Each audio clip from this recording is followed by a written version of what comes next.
Hello again from Normandy. It's very sunny and very hot, and today I want to look at scaly leg mite. I know I've looked at that before, but this time it's in quail, and it's the first time I've ever found it, although a couple of years back my friend Carol, who has an animal sanctuary in Honduras and who had rescued some quail, wrote to me and asked me if I'd ever heard of it. I had, but I'd never seen it.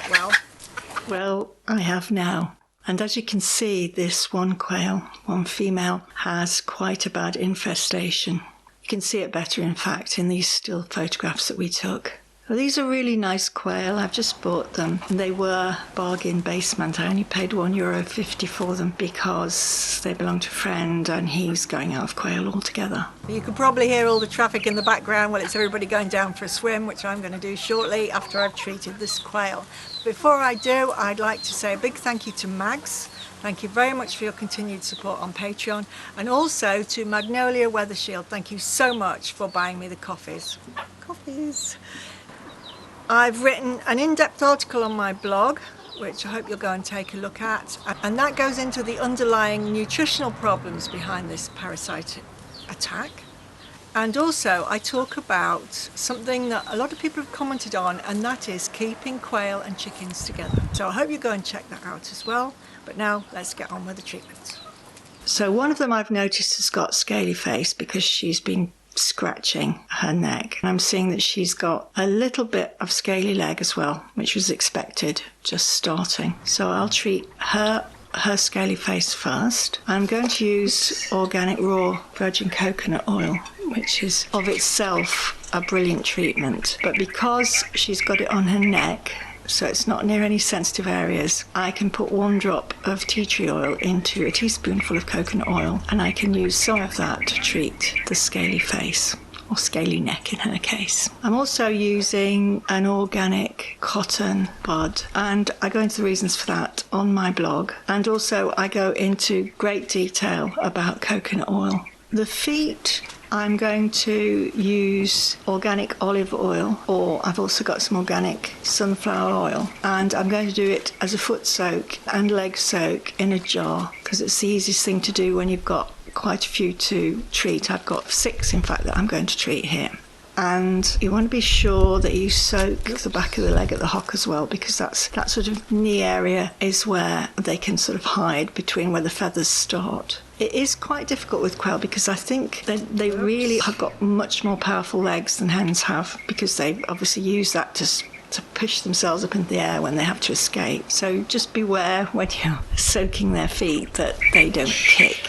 Remember also that it's not a great experience to have parasites. In fact, it must be pretty horrible. So they will be very glad that you're doing this for them, but they might not necessarily like the treatment side of it. So I usually keep talking to my quail in a sort of calming voice, telling them what I'm doing. It doesn't matter whether they understand or not, they will understand from the timbre of my voice that I'm a friend and I'm trying to do them some good. For the one that's got the bad infestation, this one, I'm going to soak her first like this, making sure that by bending the foot that it's getting between these very badly lifted scales. But then also what I'm going to do is I'm going to rub oil in with my fingers to make sure it penetrates right in between these scales. I can use my fingers and thumb together to hold individual deformed scales down, and actually use my fingernail to take a bit of the top off. It's very hard at the top of the scale, but it's already been damaged, it's already loose. But what happens is, because these mites form colonies, unfortunately when you're soaking you may not get through to the ones underneath, and they are hiding under the bodies and the debris of the other ones. So you really want to be able to get through this first layer, and the first soak will allow you to get through that because it will soften, it'll start to soften this top of the scale.